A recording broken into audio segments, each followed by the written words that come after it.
హుస్నాబాద్ పట్టణంలో ఎల్లమ్మ గుడి వద్ద బహుజన నాయకుడు సర్దారు సర్వాయి పాపన్న 315వ వర్ధంతి తెలంగాణ కల్లుగీత కార్మిక సంఘం మరియు వివిధ పార్టీల నాయకుల ఆధ్వర్యంలో చేయడం జరిగింది.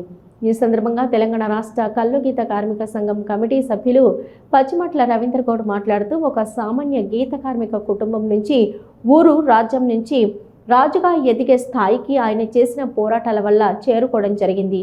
16వ శతాబ్దం నుంచి 17వ శతాబ్దం వరకు పరిపాలించిన మొఘలైలు, బ్రిటిష్ కాకతీయులు బలమైన శత్రువులతో ఎన్నో పోరాటాలు చేసి కరీంనగర్, నల్గొండ, వరంగల్ ప్రాంతాలలో 20 కోటలను జయించి గోల్కొండ కోట కూడా 9 నెలలు పరిపాలించిన చరిత్ర ఉన్నది. ఆయన చరిత్రకు సంబంధించి బ్రిటిష్ మ్యూజియంలో రిచర్డ్స్ అనే ఒక చరిత్రకారుడు సర్వాయి పాపన్న చరిత్రకు సంబంధించి ప్రజలు, రైతులు, మహిళలు జానపద కళారూపంలో పాటలు, నాటకాలు చేసినట్లు ఆయన తన రాసిన గ్రంథంలో తెలపడం జరిగింది.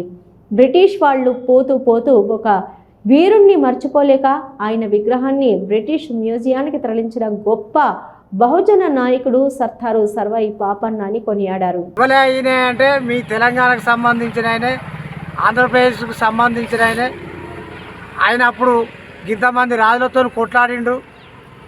గోల్కొండ కోటను, ఢిల్లీ పరిపాలనను స్తంభింపజేసిండు. ఆయన చేయబట్టి అక్కడ వర్తకాలు బంద్ అయినాయి.